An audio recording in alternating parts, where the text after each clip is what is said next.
Hello दोस्तों, नमस्कार। आपका हमारे चैनल हिंदी कहानियाँ में बहुत बहुत स्वागत है।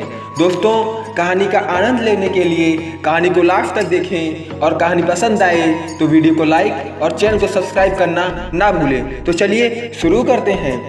आज मीरा की शादी हो रही होती यदि उसके एक सहकर्मी ने उसकी जिंदगी में जहर न घोल दिया होता।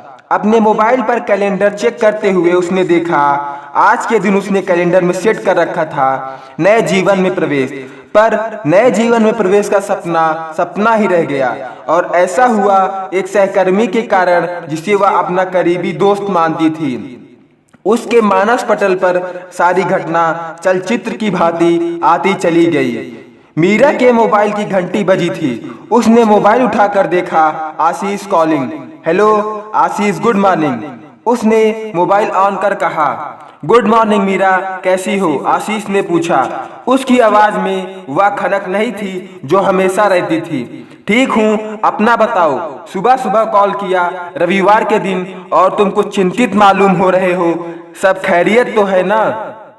एक बैड न्यूज है, आशीष ने चिंतित स्वर में कहा। क्या? मीरा के मन में कई आशंकाएं जन्म ले चुकी थी। कोई दुर्घटना हुई क्या?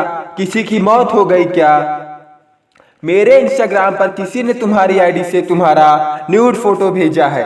कह नहीं सकता कि यह तुम्हारी फोटो है या फोटोशॉप से बनाई गई, पर जिसने भी भेजा है वह तुम्हारा अहित करने की फिराक में है और कई लोगों को इस तरह के फोटो भेज रहा होगा। पहले भी एक दो लोग दबे स्वर में तुम्हारे व्यवहार की बातें कर रहे थे। पहले तो मैं उनकी बातों पर ध्यान नहीं दिया, पर इंस्टाग्राम पर तुम्हारे द्वारा भेजे गए अश्लील फोटो और संदेश से मैं समझ गया कि वे ऐसी बातें कर क्यों रहे थे। जरूर किसी ने तुम्हारा आईडी हैक किया। आशीष एक ही श्वास में बोल गया। क्या मुझे वह फोटो फॉरवर्ड करो? तो मीरा का दिल धक से रह गया। सुना तो था उसने कि लोगों के आईडी हैक कर सोशल मीडिया का दुरुपयोग किया जाता है, पर कभी सोचा ना था कि उसके साथ भी कभी ऐसा होगा। फोटो फॉरवर्ड करने की आवश्यकता नहीं है, तुम अपना इंस्टाग्राम चेक करो, उसमें सेंड मैसेज पर यह दिख जाएगा, आशीष ने कहा। मैं अभी चेक करती हूँ, कहकर मीरा ने मोबाइल डिस्कनेक्ट कर दिया। मीरा सोशल मीडिया पर थी तो जरूर, पर सक्रिय नहीं थी। उसकी रुचि सोशल मीडिया में कुछ खास नहीं थी। कुछ ही पल में मीरा ने इंस्टाग्राम पर अपना आईडी चेक किया। कई लोगों के मैसेज पड़े थे उस पर। उसके आईडी से उसके कई परिचितों को उसका अश्लील फोटो भेजे गए थे। फोटो देखकर चौंक गई मीरा। यह निश्चित रूप से उसका फोटो नहीं था। किसी ने उसके चेहरे को किसी अश्लील चित्र के साथ जोड़ दिया था, पर किसने और क्यों वह समझ नहीं पाई। फिर उसने अपना फेसबुक खाता देखा, वहां भी यही स्थिति थी। ऐसे कई चैट थे जो उसने किए ही नहीं थे। कई करीबी मित्र ने चैट के जवाब में उसे सलाह भी दी थी कि उसका यह व्यवहार ठीक नहीं है और उसके लिए यह बड़ा ही विनाशकारी साबित होगा। पर कुछ ने काफी रस लिया था और जिस किसी ने हैक किया था उसके अकाउंट को उसने वैसा ही जवाब उसकी ओर से दिया था। शाम तक एक और झटका लगा उसे जब उसके मंगेतर मनोज ने फोन कर बताया कि वह सगाई तोड़ रहा है। वह कुछ पूछ पाती इससे पहले उसने फोन डिस्कनेक्ट कर दिया। निश्चित रूप से इस अश्लील फोटो के कारण ही था। उसने मनोज को समझाने के लिए फिर से फोन किया, पर मनोज ने पहले तो फोन को डिस्कनेक्ट कर दिया और बाद में उसे ब्लॉक कर दिया। इसका मतलब साफ है कि मनोज को भी किसी ने वह फोटो भेज दिया है, पर वह कौन हो सकता है? एकाएक उसे ख्याल आया कि आज से 2 महीने पहले उसका सहकर्मी सुरेश ने उससे शादी का प्रस्ताव रखा था। सुरेश से उसकी अच्छी बनती थी। वह उसे अपने दोस्त के रूप में देखती थी और बड़ी बेबाकी से उसके साथ पेश आती थी।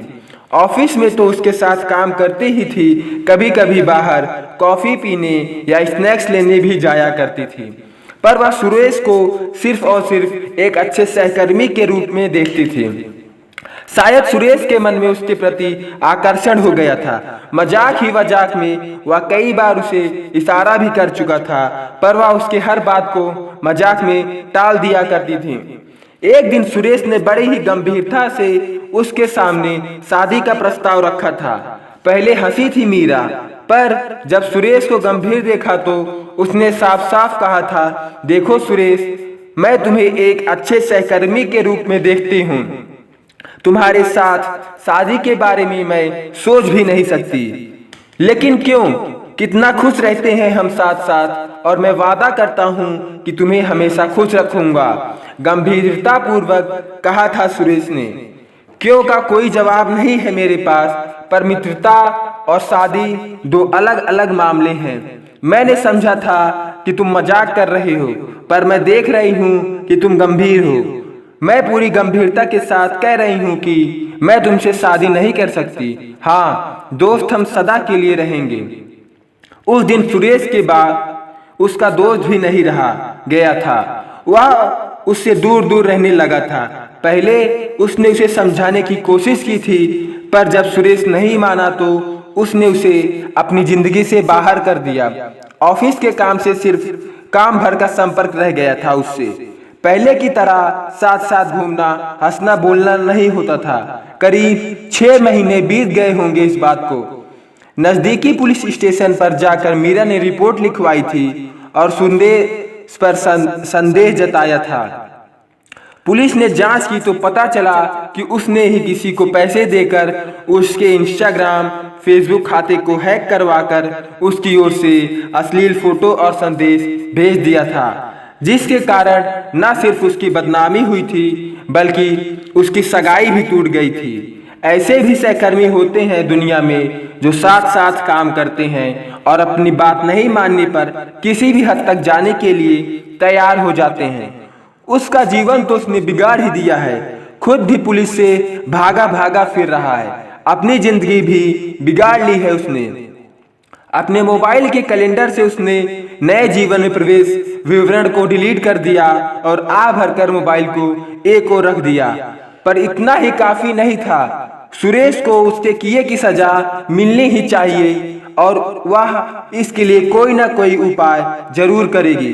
सबसे पहला उपाय तो यह कि पुलिस को उसका पता बताना होगा। सुरेश ने सोशल मीडिया के द्वारा उसे बदनाम किया है। वह उसके पुराने संबंध को आधार बनाकर उसे पकड़वाएगी। जब सुरेश से उसकी दोस्ती थी तो वह उसके साथ सब कुछ शेयर करता था और उसे पता था कि वह अभी कहाँ हो सकता है। उसने आशीष को कॉल किया, आशीष मेरी सहायता करो, मुझे अंदाजा है कि सुरेश अभी कहाँ हो सकता है, बस तुम एक बार देखो वह उन स्थानों में से कहाँ छिपा है। जैसे ही पता चला मुझे फोन करना, मैं पुलिस को लेकर आऊंगी। जरूर, जहां तक संभव होगा मैं सहायता करूंगा, आशा के अनुसार आशीष ने कहा। पहले 2 जगहों पर सुरेश नहीं मिला, पर तीसरी जगह वह मौजूद था। वह स्थान था उसका ननिहाल। आशीष ने वहां से उसे फोन कर उसे बता दिया। मीरा ने पुलिस को जानकारी दी और आनंद फानंद में सुरेश थाने में था। सुरेश अपने किए पर पछतावा कर रहा था और मीरा से हाथ जोड़कर माफी मांग रहा था। वह आगे से ऐसी गलती ना करने की बात कहते हुए गिड़गिड़ाकर केस वापस करने के लिए अनुरोध करने लगा, पर मीरा अपने फैसले पर दृढ़ थी।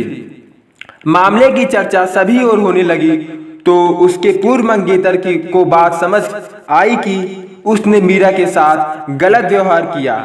उसने अपने व्यवहार के लिए माफी मांगी और शादी करने की इच्छा जताई, पर मीरा का दृष्टिकोण साफ था। मनोज, जो व्यक्ति अपने होने वाली पत्नी पर विश्वास नहीं कर सकता, उसकी बात सुने बिना उसे ब्लॉक कर सकता है, उसके साथ जीवन बिताना मेरे लिए संभव नहीं। तुम अपनी पसंद की लड़की ढूंढ लो और मुझे माफ करो। तो दोस्तों, आज की कहानी में बस इतना ही। कहानी अच्छी लगी हो तो कमेंट बॉक्स में जरूर बताएं और ऐसी ही कहानियां सुनने के लिए चैनल को सब्सक्राइब और बेल आइकन को ऑल पे करना बिल्कुल ना भूलें। तो मिलते हैं आपसे अगली वीडियो में, तब तक के लिए नमस्कार।